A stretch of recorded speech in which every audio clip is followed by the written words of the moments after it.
Hello and welcome back, dear viewers, to the channel where we take a closer look at the intricate world of the British royal family. Today, our focus turns to one of its most steadfast figures, Princess Anne, whose relentless dedication to duty stands in stark contrast to the turbulence surrounding other royal members, particularly her nephew, Prince Harry, and his ongoing legal battles.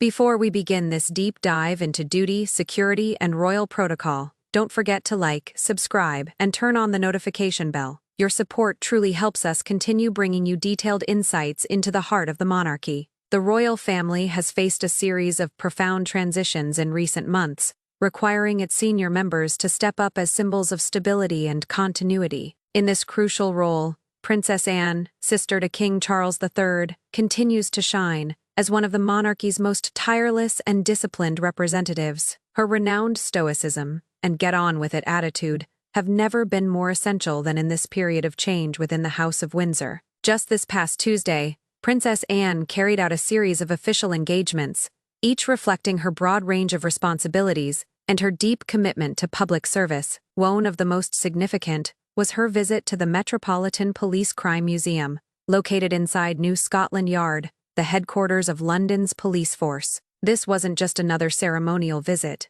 It was a powerful symbolic act, underlining the royal family's enduring connection to law enforcement and the ongoing commitment to public safety across the United Kingdom. Known for her sharp intellect and no-nonsense curiosity, Princess Anne was given a rare opportunity to explore the museum's fascinating yet somber collection, a trove of criminal evidence and artifacts from some of the most notable cases in British history. For context, this museum, historically known as the Black Museum, is not open to the public. It serves as an important archive and training ground for officers and researchers, documenting the evolution of criminal justice in Britain through both its infamous and lesser-known cases. The Princess Royal's visit marked a historic milestone, the 150th anniversary of the Crime Museum. The exhibition she toured commemorates a century and a half of preserving and studying the darker chapters of human behavior and the unending pursuit of justice. Organizers emphasized that the exhibit's mission is to highlight how the victim's quest for justice has always been central to every Metropolitan Police investigation, a theme that deeply resonates with Princess Anne's own approach to public duty, charity work, and her numerous military patronages. The exhibition officially opened on the 10th of June 2025 and will run until the 2nd of April 2026. Offering members of the force an extended opportunity to reflect on their institution's remarkable and sometimes sobering history. This extended exhibition period underscores not only the gravity, but also the profound historical depth of the material being showcased. For Princess Anne to dedicate her time to this commemoration speaks volumes about her recognition of the vital role the police service plays in maintaining the fabric of national life. However, the princess's steadfast example of traditional royal duty stands in sharp contrast to the modern controversies unfolding elsewhere within the royal sphere. Her visit to the guardians of law and order came at a time when her nephew Prince Harry, the Duke of Sussex, once again reignited his ongoing legal battle over taxpayer-funded police protection while on British soil. This prolonged and highly publicized dispute remains one of the most significant challenges to the established security protocols for non-working royals. The Duke has repeatedly argued that the decision to remove his automatic entitlement to government-provided protection, following his step back from royal duties in 2020, was flawed and failed to account for the genuine threats he and his family continue to face. The latest chapter in this legal saga was triggered by a recent visit Harry made to the United Kingdom in September. Following that trip, he formally revived his case, escalating his demands through official government channels. He maintains that his current arrangements, dependent on private security firms, lacking both the legal authority and intelligence access of the Metropolitan Police, are insufficient to ensure his family's safety from credible risks. Taking decisive action, the Duke of Sussex reportedly sent a formal letter this month to the newly appointed Home Secretary, Shabana Mahmood, directly appealing for intervention. By addressing the Home Secretary personally, Prince Harry effectively elevated the issue to the highest governmental level, responsible for national security and policing policy. In his correspondence, Harry requested not only a review of his personal security arrangements, but also the establishment of a formal annual risk assessment to be overseen by RAVEC, the Royal and VIP Executive Committee. Note, RAVIC is the confidential body responsible for determining the level of police protection granted to members of the royal family and other individuals requiring special security measures. RAVIC's decisions are guided by a complex framework of threat evaluations, public visibility, and an individual's status within the working monarchy. Prince Harry's renewed appeal for RAVIC's involvement directly challenges previous rulings on his security classification. The timing and urgency of this renewed effort are closely linked to his experiences during that 4-day UK trip. The visit itself was centered on charitable engagements and follow-ups with his long-standing patronages, public appearances that naturally involve exposure and require detailed protective planning, according to reports supporting his case. During this short visit, the Duke of Sussex allegedly experienced 2 separate security breaches, both occurring within days of each other. These incidents have now become pivotal evidence in his argument, real-world examples, he claims, that demonstrate the inadequacy of his current security measures and the persistent risks his family faces when in Britain.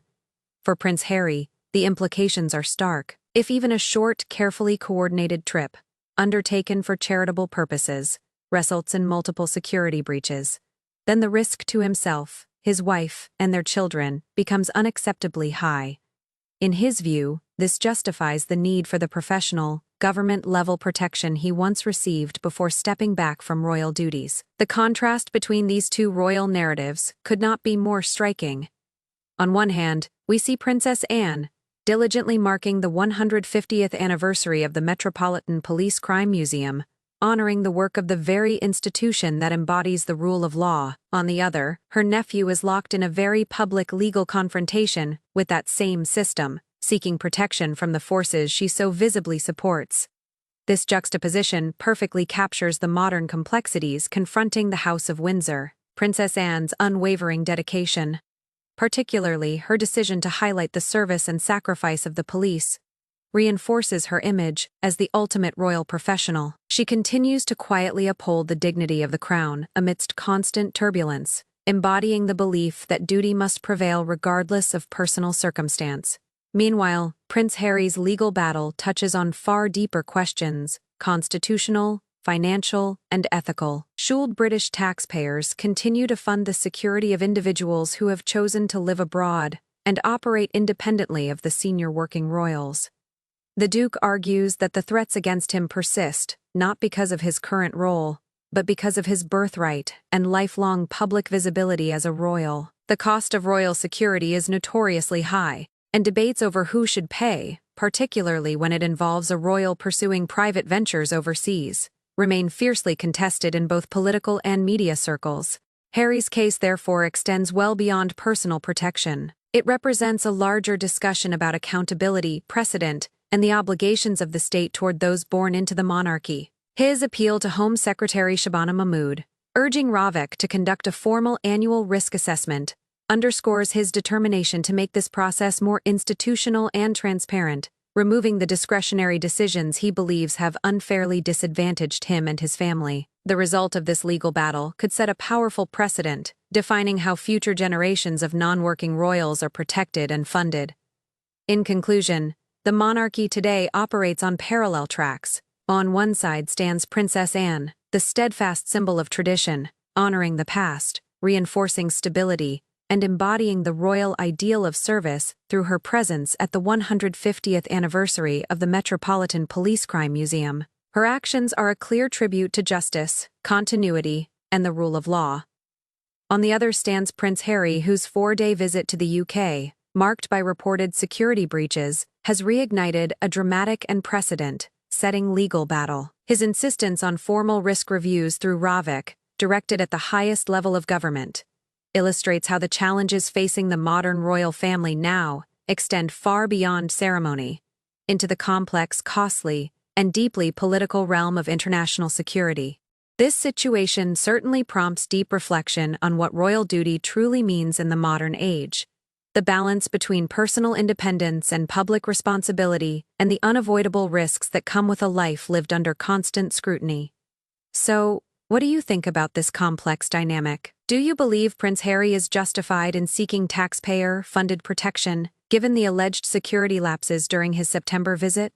Or do you agree that stepping away from senior royal duties should naturally mean relying on private security arrangements instead? We'd love to hear your thoughts in the comments below.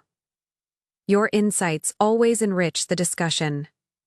Don't forget to like, subscribe, and stay tuned for our next royal update, where we'll continue following the Duke of Sussex's legal proceedings and the ever-dedicated work of Princess Anne. Thank you for watching, and until next time, take care.